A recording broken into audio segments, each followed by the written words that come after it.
ndax mënuñ ne xam nga ñun dañoo am benn monde muy monde réseaux sociaux yi te foofu la je pense buñ ne stigmatisation foofu la gën a bëree tey te mënuñoo wax tey sans bañ a toucher waa partie boobu noonu ndax foofu noonu Fatou ay nit ñi nga xam ne xamuñu la sax ñoom ñoo lay jàll ay baat di la xas donc comment faire pour résister ci côté boobu noonu. li nga mën def mooy. soit nga fay foofu amul nga fay non c'est-à-dire parce que il faut comprendre le mec boobu noonu choix la déjà. c'est ça c'est un choix de dire damay nekk ci telle place. mënoo see génn. accro boobu noonu dafay commencer fenn xam nga c'est de l'addiction. L'addiction aux écrans.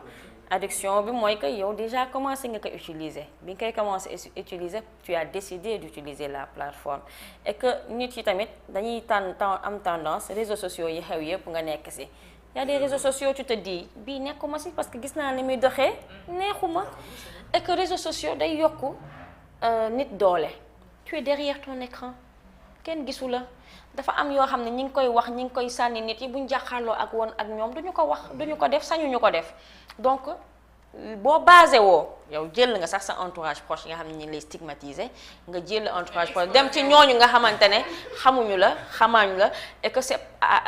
grâce je vais pas dire à cause au monde des réseaux sociaux moo tax ñu am accès ci yow parce que yaa leen jox accès ci yow boo xësee ba dugg ci plateforme ubbi fa page def fa sa tur def fa sa photo yamuloo si nga ne da ngay partager sa ay avis faut accepter la différence moo doon wax fii sànq mooy que ci différence boobu noonu dina am ñoo xam dinañ d'accord ak yow dina am ñoo xam duñu d'accord ak yow dina am ñoo xam ne ni ñuy ñàkkee d'accord ak yow ni ñu la koy waxee dina la neex dina am ñoo xam ni ñuy ñàkkee d'accord ak yow ni ñu la koy waxee du la neex dina dem sax ba ci sa àdduna dans la vie de tous les jours kenn sañu la saaga mais ci réseaux sociaux yi dina am ko am fitu saaga la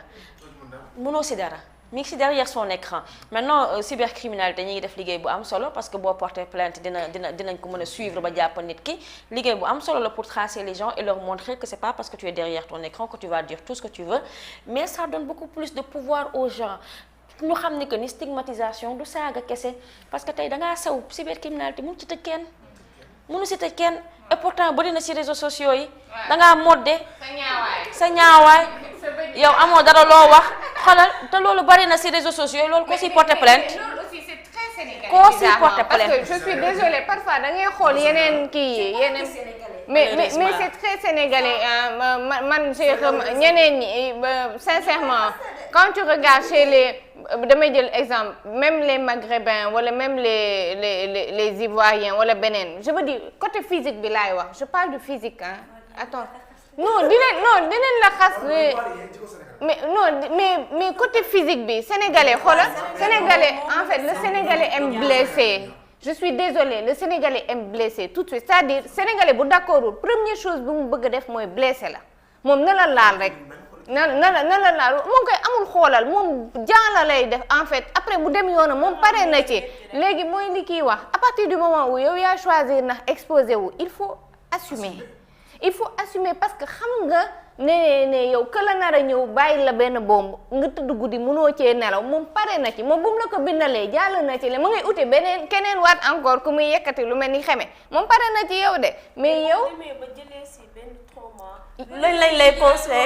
lan lay conseiller nga quitter réseaux sociaux yooyu noonu. Que tu puisses déjà bien gérer ça on va pas dans un premier temps bu fekkee dañ koy gérer dans un premier temps dans l'immédiat on va te dire peut-être d'arrêter l'utilisation parce que source de stress bi la ñuy jéem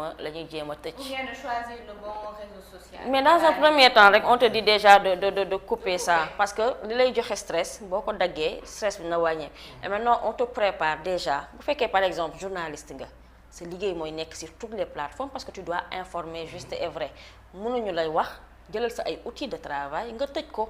xam nga mais il faut qu'on te prépare psychologiquement à pouvoir affronter. C'est ça. Maintenant manque de préparation psychologique boobu noonu tamit day tax mënoo dékku parce que mënoo nekk un journaliste ou une journaliste fraîchement sortie de l'école créer say page ne da ngay informer tak nit jóge fële saaga la nit jóge fële wax la lii nit jóge te pourtant yow da ngaa bëgg a informer rek est-ce qu'on va te dire non changer le métier wala non tëjal sa ay réseaux alors que ce sont ça tes outils de travail mënuñu la ko wax dans l'immédiat on va te dire tëjal le temps de gérer toi la personne parce que loolu mooy priorité et que après on prépare cette personne-là à te dire que tu veux t'engager sur cette chose-là. Il faut qu'on te prépare à te dire que le Sénégalais il est comme ça, il est comme ça, il est comme ça. Soit da ngay boxer ci même ring bi que ñoom te boo leen ko defee benn yoon ñaari yoon ñu bàyyi dem seen yoon soit wala ñu xam ne que ni kii yoonam nekku ci nañ dem seen yoon et puis que tu puisses faire ce détachement là mooy que liggéey boo koy def nga am ci une implication émotionnelle ak ci liggéey bu mu mënti doon da ngay sonn parce que boo détaché wul le journaliste par exemple de la personne détaché woo l'acteur communautaire de la personne détaché woo le psychologue wala la spécialiste de la personne da ngay sonn parce que lu ñëw da nga koy absorber en tant que personne boo ñëwee nag ne journaliste bi lañ doon waxal sama yoon nekku ci acteur bi lañ doon waxal sama yoon nekku ci parce que sama liggéey lii la ma pare tëj naa page dem naa sama yoon et que tu puisses différencier c'est un astuce qu'on donne et une option qu'on donne aux gens. Essaie de te dire ça par exemple c'est les comptes de Madiba, c'est les comptes de TPS, ça ce sont mes comptes personnels. Samay compte bokkul ak compte sama entreprise, bokkul ak sama ay compte professionnel. Tu commences déjà à distinguer le professionnel du personnel. Nit yi xam nga xam yow réellement déjà détachement boobu boo ko xasee def dans le monde réel psychologiquement détachement boobu mi ngi commencer di matérialiser wu parce que dañuy xam ne que ni boo ubbee page bii nii beneen nit mooy wax c'est le spécialiste, c'est le journaliste, c'est l'acteur, c'est etc. boo ubbee page bi nii nag yow la tu interagis avec qui tu veux et que beneen option am na ci réseaux sociaux bloqué mooy que nit bu demee ba toll la fenn fi nar la sonal nga bloqué ko ci option réseaux sociaux yépp mi ngi ci et ça ce sont des mécanismes de défense, ce sont des mécanismes de résistance nit ki nga xam ne que ni kii nag vraiment mi ngi may commencer sauf tu bloques et tu passes à autre chose. Par exemple tout ce qui est création de contenu yi ñuy wax wala ñi ñëw léegi di utiliser